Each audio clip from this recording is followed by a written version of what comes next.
আসসালামু আলাইকুম। আসসালাম। আপনার পুরো নাম? আমার নাম মোহাম্মদ মিলন মিয়া। আপনি তো এবার সদ্য পুষ্করী দলের হেড কোচ, তাই না? না, না, হেড কোচ ওই যে শামীম খান মিসকিন। আপনি আমি হলেন ম্যানেজার। ম্যানেজার। আচ্ছা, আপনার এই সদ্য পুষ্করণী গতকালকে আনসারকে হারিয়ে দিয়েছে এবং আপনার দলে যারা ছিলেন কোনো জাতীয় দলে খেলোয়াড় ছিলেন?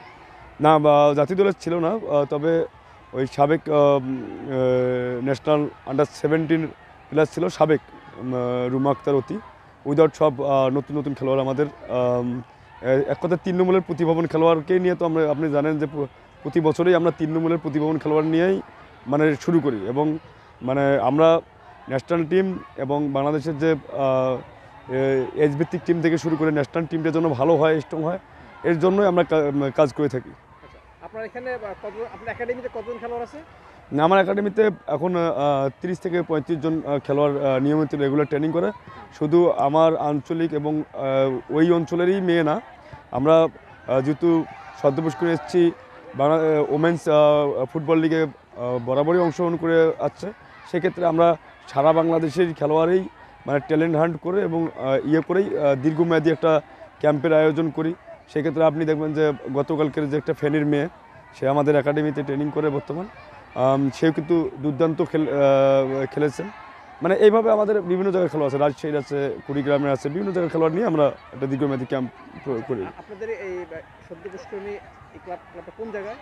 এটা হচ্ছে রংপুর সদর উপজেলা পালিচড়া, যে জায়গাটায়, এই জায়গাটায় আমাদের একাডেমি পরিচালিত হয়। একাডেমি কবে প্রতিষ্ঠিত হয়েছে? 2015 সালে আমাদের একাডেমিটি পরিচালিত হয়। আচ্ছা, আপনার এই একাডেমির কতজন খেলোয়াড় জাতীয় দলে খেলছে? আমাদের বিভিন্ন বয়সভিত্তিকে এ পর্যন্ত 10 জন প্লেয়ার বিভিন্ন বয়সভিত্তিকে জাতীয় দলে খেলেছেন, এবং বর্তমান আর্মিতে থেকে শুরু করে বাংলাদেশ টিমে বর্তমান 2 জন আছে। আচ্ছা, আপনার কয়েকজন প্লেয়ার নাম মতো বলেন তো যারা ন্যাশনাল টিমে খেলছে এর আগে। আমাদের যেমন এই সুলতানা আছে, রুমা, রুমি, জয়নব বিবি, রীতা, রত্না, বৃষ্টি, তারপর নাসরিন, তারপর সিরাজজান, স্বপ্না, মৌসুমি আমাদের ওই অঞ্চল থেকেই উঠে আসা, বাট স্বপ্না এবং মৌসুমিরা 2012 সালেই শুরু করে। সেক্ষেত্রে আমাদের একাডেমিতে ওই সময় ছিল না, আমাদের একাডেমি তো প্রতিষ্ঠিত হয় 2015, কিন্তু ওই মাঠ থেকেই এরা উঠে আসে। মৌসুমি, স্বপ্না, রত্না, এরা ওই মাঠ থেকেই উঠে আসে। আর্মিতে কি আছে আপনার দুই খেলোয়াড়? আমাদের আর্মিতে তো সুলতানা আছে, তারপর এই আপনার নাসরিন, তারপর আমাদেরই ক্লাবের হয়ে খেলছে সদ্য পুরস্কার এসেছে একাধিক খেলোয়াড় আছে, যেমন তন্নিমা, তারপর এই আপনার কুষ্টিয়ার রত্না, সেও আমাদের ক্লাব থেকে খেলেছে, তারপর শিউলি পঞ্চগড় থেকে, সেও আমাদের ক্লাবে খেলতেছে, মিশু, এই ধরনের খেলোয়াড়গুলো আছে। এই নিয়ে কত বছর খেলতেছেন আপনারা? আমরা তো পরপর 4 বার অংশগ্রহণ করলাম সর্বোচ্চের সঙ্গে। সর্বোচ্চ রেজাল্ট কি? সর্বোচ্চ রেজাল্ট গত বছর আমরা মানে 4 নম্বরে ছিলাম। এটা 4 নম্বর থেকেই কাউন্সিলরশিপে চলে আসি বিএফ, বাংলাদেশ ফুটবল ফেডারেশন। এর আগে প্রথম কোন লিগে খেলছেন আপনারা? প্রথম কত সালে খেলছিলেন? প্রথম আমরা 2019 সালে শুরু হয়, 2000 এফসি উত্তরবঙ্গ আমরা নিয়ে করি। তারপর আমি সিদ্ধান্ত নিলাম যে যেহেতু আমাদের একাডেমি আছে, সেক্ষেত্রে আমরা নিজেই আর কি করতে পারি। 2020 থেকে শুরু করি আমরা। সবগুলা লিগ খেলতেছেন, ভালো কথা। আপনার ক্লাবে চলে কীভাবে? আসলে আমাদের অর্থনৈতিকভাবে মানে যে সেটা হচ্ছে ওই শামীম খান মিসকিন দেখলেন, এবং আমি নিজেই এই অর্থ পরিচালনা করি, যেগুলো আমরা ইনকাম করি। এক কথায় কোচিং করার মাধ্যমে, আর্মিতে ট্রেনিং করাই, বিভিন্ন জায়গায় ট্রেনিং করাই, এই যে অর্থগুলো, এদের পিছনে আমাদের ম্যাক্সিমাম ব্যয় হয়। তাছাড়া মঞ্জুর আহমদ আজাদ, ডিএফের প্রেসিডেন্ট, উনি বরাবরই আমাদেরকে সহযোগিতা করে। আরও কিছু লোকজন আছে, টুকটাকভাবে আমাদের এই সহযোগিতাগুলো করে থাকে। আবাসিক ক্যাম্প, তাই না? হ্যাঁ, আমাদের আবাসিক ক্যাম্প সবসময় চলে।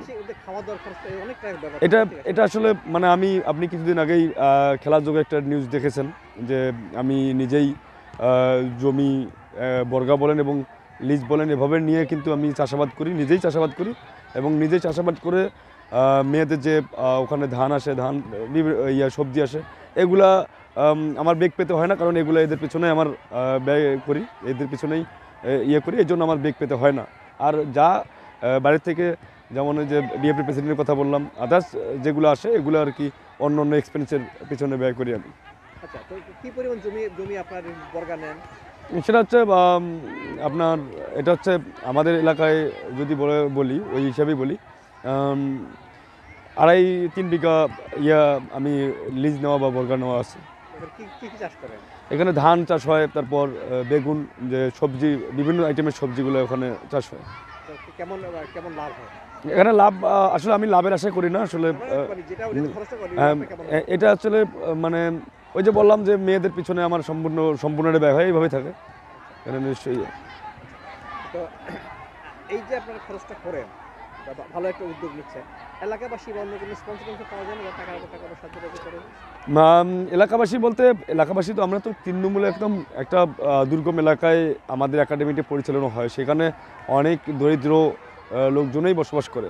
সেক্ষেত্রে ছোটোখাটো যে পাই না তা না, ছোটোখাটো এগুলা আসলে মানে এই যে এত বড় একটা লিগ খেলতেছি এখানে, মানে এইরকম এগুলা হারাই যায় আর কি, এরকম কোনো কিছু না। এই খেলোয়াড় কি কেউ কি জমিতে কাজ টাজ করতে যায় কখনো, সহায়তা করে কখনো? হ্যাঁ, অবশ্যই সহায়তা করে। আমার বাড়িতে আমার নিজের বাড়িতেই, মানে নিজের বাড়িতেই প্রায় 9 জন খেলোয়াড় থাকে এবং তাদের পড়াশোনা থেকে শুরু করে এভরিথিং আমাকেই দেখতে হয়। আপনি খোঁজ নিয়ে দেখবেন যে এরা থাকে, এরা কখনো আমি এদেরকে পর ভাবি না। এরা নিজেদের, আমার দেখা যাচ্ছে আমার অবর্তমানে ওরা জমিতে যায়, জমি দেখাশোনা করে, কিছু প্রয়োজন হলে উঠে নিয়ে আসে এবং যদি প্রয়োজন হয় যে কাজ করার কাজও করে। এটা নেই, নিজের মনে করে করে। Very good. আর আপনার এখানে সবাই তো আছে, লিগের টার্গেটটা কি? আসলে আমাদের লিগের মেইন টার্গেটটা হচ্ছে, আমাদের ফিলোসফি, আমাদের দর্শন আছে, সেটা হচ্ছে আমরা খেলোয়াড় বের করব।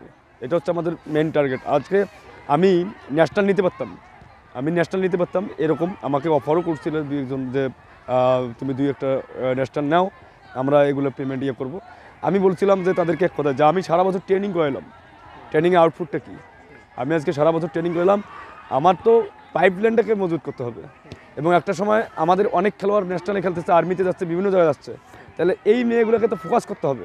ফোকাসের বড় জায়গা হচ্ছে ওমেন্স ফুটবল লিগ। সেক্ষেত্রে আমি এই মেয়েগুলোকেই ফোকাস করতে চাই। তার আপনি রেজাল্ট পেয়েছেন গতকালকে, মেয়েরা দুর্দান্ত খেলেছে এবং সম্পূর্ণ নতুন খেলোয়াড়রাই রেজাল্ট করেছে।